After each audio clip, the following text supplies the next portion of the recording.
जब तक सूरज चाँद रहेगा इतवारू दुबे भाई का नाम रहेगा। Mobile number 6268225150।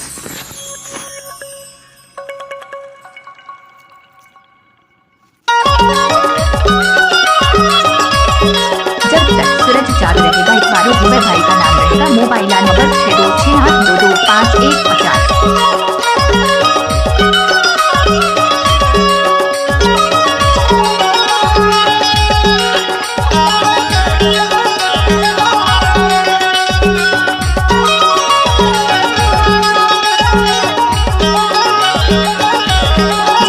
सूरज चाँद रहेगा इतवारू दुबे भाई का नाम रहेगा। Mobile number 6268225150। घरी घरी कैसे भेट पारा तोलावो तोर सुरताया थे मोला घरी घरी कैसे देख पारा तोलागा तोर सुरताया थे मोला घरी घरी कैसे जब तक सूरज चाँद रहेगा इतवारू दुबे भाई का नाम रहेगा। Mobile number 6268225150। थे मोला घरी घरी ओ तोर सुरताया थे मोला घरी घरी तोर सुरताया थे मोला घरी घरी ओ तोर सुरताया थे मोला बेरी बेरी कैसे भेट पारा तोलावो तोर सुरताया थे मोला घरी घरी कैसे भेट पारा तोलावो तोर सुरताया थे मोला घरी घरी।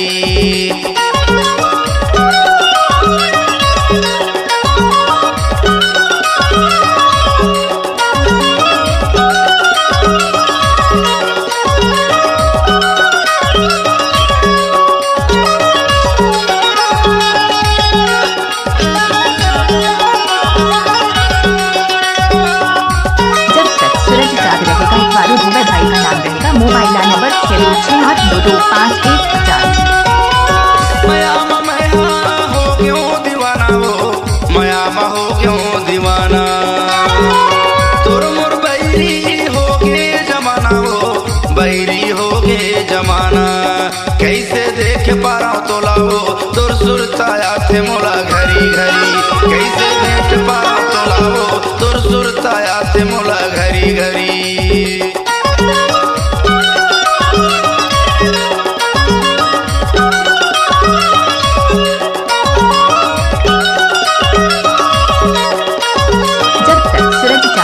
इतवारू दुबे भाई का नाम रहेगा। Mobile number 6268225150।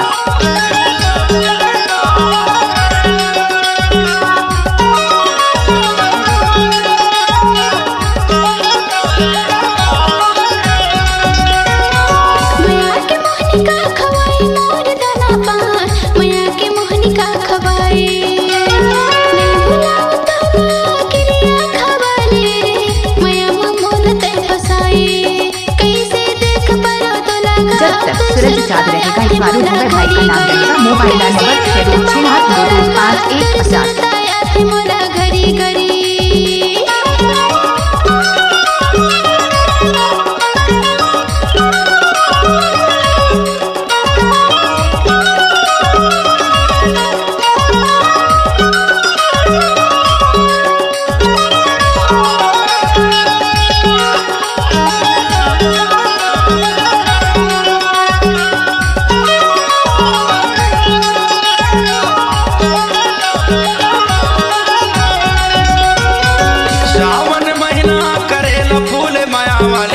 सावन महीना करेला फूले गोरी तुर चेहरा नजर मझूले माया वाले गोरी तुर चेहरा नजर मझूले कैसे देख पारा तोलावो तोर सुरताया थे मोला घरी घरी कैसे भेट पारा तोलावो तोर सुरताया थे मोला घरी घरी तोर सुरताया थे मोला घरी घरी ओ तोर सुरताया थे मोला घरी घरी मोबाइल नंबर 6268225150। तोर सुरताया थे मोला घरी घरी कैसे देख पारा तोलावो तोर सुरताया थे मोला घरी घरी कैसे भेट पारा तोलावो तोर सुरताया थे मोला घरी घरी कैसे देख पारा तोलावो तोर सुरताया थे मोला घरी घरी कैसे भेट पारा तोलावो तोर सुरताया थे मोला घरी घरी।